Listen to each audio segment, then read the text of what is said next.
ಬದುಕಿ ಬಾ ಕನ್ನ ಅಂತ ಹೇಳಿ ನಿನ್ನಿಂದಲೂ ಕೂಡ ಪ್ರಾರ್ಥನೆಯನ್ನ ಮಾಡ್ತಾ ಇತ್ತು. ಇಡೀ ಕರ್ನಾಟಕವೇ ಪ್ರಾರ್ಥನೆಯನ್ನ ಮಾಡ್ತಾ ಇತ್ತು. ಫೈನಲಿ ಈಗ ಮಗು ಜೀವಂತವಾಗಿದೆ. ಕೊಳವೆ ಬಾವಿಯಲ್ಲಿ ಬಿದ್ದಂಥ ಮಗು ಸಾತ್ವಿಕ್. ಮಗುವಿನ ರಕ್ಷಣೆಗೆ ಕೊನೆಯ ಹಂತದ ಕಾರ್ಯಾಚರಣೆಯನ್ನ ಮಾಡಲಾಗ್ತಾ ಇದೆ. ಮಗು ಇರುವ ಸ್ಥಳವನ್ನ ಈಗ ರಕ್ಷಣಾ ತಂಡ ತಲುಪಿದೆ. ಕ್ಷಣ ಕ್ಷಣಕ್ಕೂ ಕೂಡ ಈಗ ಮಗು ಅಳುವಿನ ಸದ್ದು ಜೋರಾಗ್ತಾ ಇದೆ. ಯಾವುದೇ ಕ್ಷಣದಲ್ಲೂ ಸಹ ಮಗುವನ್ನ ಹೊರಗೆ ತೆಗೆಯಬಹುದು. ಸೊ ಅದಕ್ಕೆ ಏನೆಲ್ಲ ವ್ಯವಸ್ಥೆಯನ್ನು ಮಾಡಬೇಕಾಗಿತ್ತು ಎಲ್ಲವನ್ನ ಮಾಡಿಕೊಂಡಿದ್ದಾರೆ. ಅಲ್ಲಿ ಅಳ್ತಾ ಇರುವಂಥ ಶಬ್ದ ಕೇಳುತ್ತೆ. ಅದು ಪಾಪ ಯಾವ ಸಂಕಟವನ್ನು ಅನುಭವಿಸಿರಬೇಕು. ಕಳೆದ 17-18 ಗಂಟೆಗಳಿಂದ ಅದು ಒಂದೇ ಜಾಗದಲ್ಲಿ ಇದ್ಕೊಂಡು ಅಳುತ್ತಾ ಇರುವಂಥದ್ದನ್ನು ಕೇಳಿಸ್ಕೊಳ್ತಾ ಇದ್ರೆ ಒಂಥರ ಕರಳು ಹಿಂಡಿದಂಗೆ ಆಗ್ಬಿಡುತ್ತೆ. ಬಟ್ ಆ ಕಾರ್ಯಾಚರಣೆಯನ್ನು ಮಾಡ್ತಾ ಇರುವಂಥ ಎಲ್ಲರಿಗೂ ಕೂಡ ಒಂದು ದೊಡ್ಡ ಸೆಲ್ಯೂಟನ್ನು ಕೊಡಲೇಬೇಕು. ಕಾರಣ ನಿರಂತರವಾಗಿ ಈ ಕಾರ್ಯಾಚರಣೆಯನ್ನು ಮಾಡ್ತಾ ಇದ್ದಾರೆ ಅವರು. ನಿನ್ನೆ ರಾತ್ರಿ ಕೂಡ ನಾವು ಈ ಸುದ್ದಿಯನ್ನು ತೆಗೆದುಕೊಂಡಂಥ ಸಂದರ್ಭದಲ್ಲಿ ಆಗಷ್ಟೇ ಬಿದ್ದು 1 ಗಂಟೆ ಆಗಿತ್ತದು. ರಾತ್ರಿ 8 ಗಂಟೆ ಸುಮಾರಿಗೆ ನಾವು ನ್ಯೂಸಲ್ಲಿ ಇದನ್ನು ಹೇಳಬೇಕಾದ್ರಾಗ ಇನ್ನು 1 ಗಂಟೆ 2 ಗಂಟೆಯಲ್ಲಿ ನಾವು ಅದನ್ನು ತೆಗೆದುಬಿಡ್ತೀವಿ ಅಂದಾಗ ಬಹಳ ಖುಷಿಯಾಗಿತ್ತು. ಬಟ್ ಒಂದು ಆತಂಕ ನಮ್ಮನ್ನು ಕಾಡ್ತಾ ಇತ್ತು. ಕಾರಣ ಹಲವು ಕಡೆಗಳಲ್ಲಿ ಕೊಳವೆ ಬಾವಿಗೆ ಬಿದ್ದಂಥ ಸಂದರ್ಭದಲ್ಲಿ ಒಂದು 10 ಅಡಿ 15 ಅಡಿ ಹೋಗ್ಬಿಡ್ತಾರೆ. ಆಮೇಲೆ ಮುಂದೆ ಕಲ್ಲುಗಳು ಸಿಕ್ಬಿಡುತ್ತೆ. ಅದು ಬಹಳ ಸಮಸ್ಯೆನುಂಟು ಮಾಡುತ್ತೆ ಅಂತ ಅನುಮಾನ ಬಂದಿತ್ತು. ಅಲ್ಲಿರುವಂಥ ತಹಶೀಲ್ದಾರ್ ಅವರು ಕೂಡ ನಮಗೆ ದೂರವಾಣಿ ಸಂಪರ್ಕಕ್ಕೆ ಬಂದಾಗ ಅದನ್ನೇ ಅನುಮಾನ ಕೇಳಿದ್ವಿ. ಬಟ್ ಅದಾಗಿ ಇನ್ನು 1 ಗಂಟೆ ಅಷ್ಟೊತ್ತಿಗೆ 9-9:30 10 ಗಂಟೆ ಅಷ್ಟೊತ್ತಿಗೆ ಗೊತ್ತಾಗಿದ್ದು ಅಲ್ಲಿ ಕಲ್ಲಿನ ಬಂಡೆ ಸಿಕ್ಕಾಕೊಳ್ತು ಅಂತ ಹೇಳಿ. ಸೊ ಹಾಗಾಗಿ ಅದನ್ನೆಲ್ಲ ಡ್ರಿಲ್ ಮಾಡಿ ವಾಪಸ್ ತೆಗೆದು ಮತ್ತೆ ಹೋಗುವಷ್ಟೊತ್ತಿಗೆ ಇವತ್ತಿನ ಮಧ್ಯಾಹ್ನದವರೆಗೂ ಆಗಿದೆ. ಈಗ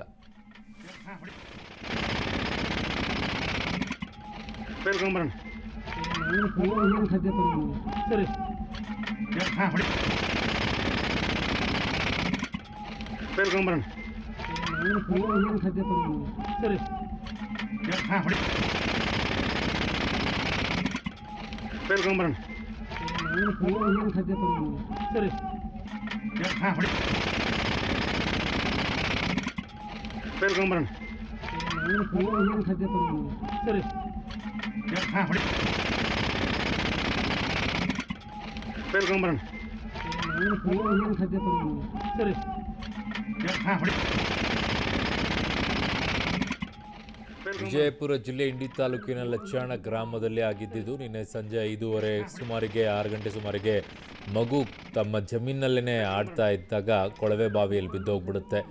4 ಎಕರೆ ಜಮೀನನ್ನು ಹೊಂದಿದ್ದಾರೆ ತಂದೆ ತಾಯಿ ಆ ಕುಟುಂಬದವರು.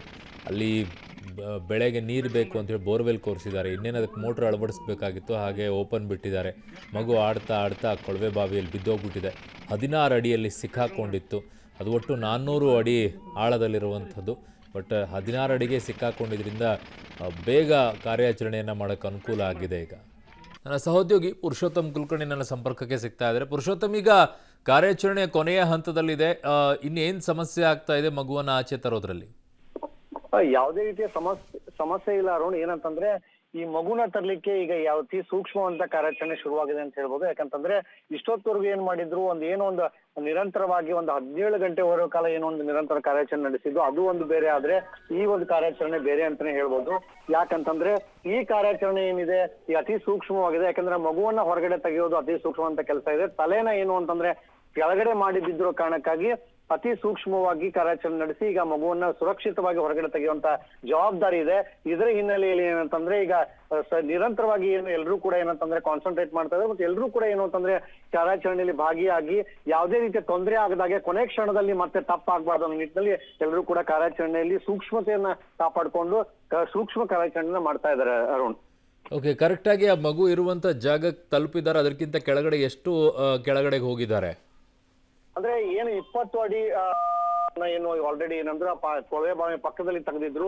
ಆ 20 ಅಡಿ ಆಗಿದ್ರು. ತದನಂತರ ಏನು ಅಂತಂದ್ರೆ ಅದಕ್ಕೆ ಒಂದು ಅಡ್ಡಲಾಗಿ ಒಂದು 6 ಫೀಟ್ ಅಷ್ಟು ಏನು ಅಂತಂದ್ರೆ ಒಂದು ಸುರಂಗವನ್ನು ತೆಗೆದಿದ್ರು. ಆ ಸುರಂಗ ಮುಖಾಂತರ ಏನು ಕೊಳವೆ ಬಾವಿನ ರೀಚ್ ಆಗಿದ್ದಾರೆ. ಆ ಕೊಳವೆ ಬಾವಿನ ರೀಚ್ ಆಗಿ ಈಗ ಕೊಳವೆ ಬಾವಿಯಿಂದಲೇ ಏನು ಅಂತಂದ್ರೆ ಮಗುವನ್ನ ಹೊರ ತೆಗೆಯುವಂತ ಕಾರ್ಯಾಚರಣೆ ಈಗ ಶುರುವಾಗಿದೆ ಅರವಿಂದ್.